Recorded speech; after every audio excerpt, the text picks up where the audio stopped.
Warahmatullahi wabarakatuh. Mohon izin memperkenalkan diri. Nama saya Yesi Handayani, PPG Prajabatan Gelombang 2 PGSD. Pada kesempatan kali ini, saya akan memaparkan mengenai perspektif sosiokultural dalam pendidikan.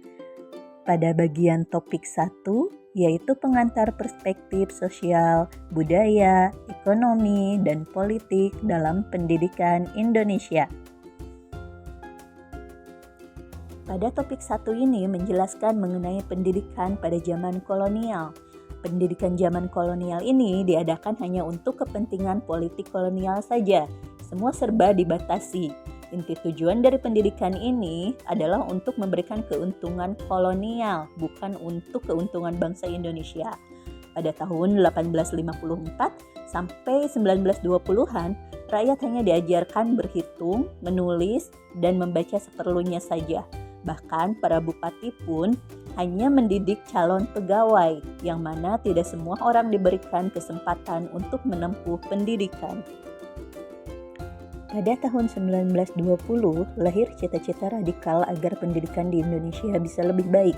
Pada tahun 1992, lahir Taman Siswa yang memiliki cita-cita ingin merubah wajah dunia pendidikan di zaman kolonial agar lebih merdeka dan bebas, sehingga semua bisa memiliki kesempatan untuk menempuh pendidikan, khususnya warga pribumi.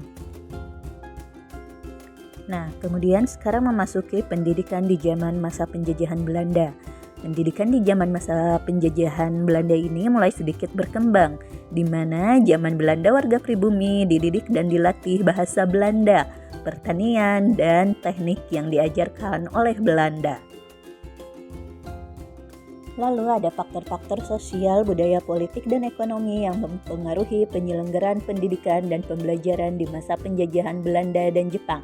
Di antaranya adalah: pertama, pada zaman kolonial, pembelajaran dilakukan dengan terbatas. Rakyat hanya diajarkan membaca, menulis, berhitung, dan itu pun untuk kepentingan kolonial.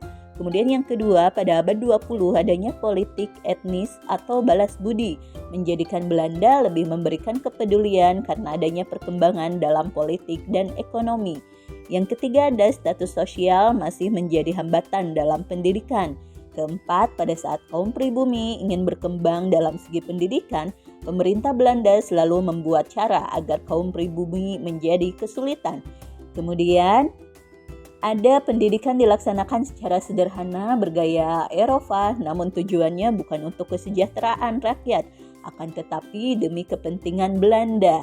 Yang terakhir yaitu penerapan sistem indirect rule, sistem pemerintahan tidak langsung, yaitu dengan memanfaatkan penguasa-penguasa tradisional seperti bupati dan raja yang memerintah atas nama VOC. Kemudian kita memasuki tahap terakhir, yaitu apakah faktor sosial, budaya, ekonomi, dan politik penting bagi pendidikan? Ya, tentu faktor sosial, budaya, ekonomi, dan politik sangat penting dan berpengaruh bagi pendidikan. Bagaimana pendidikan tersebut diselenggarakan dan hasil dari pendidikan tersebut seperti apa? Jadi, sebagai guru kita perlu memahami faktor-faktor tersebut untuk mengenali setiap peserta didik yang akan kita ajar. Demikian pemaparan untuk topik 1 ini. Terima kasih dan mohon maaf apabila ada kesalahan. Saya akhiri, wabillahi taufiq wal hidayah. Wassalamualaikum warahmatullahi wabarakatuh.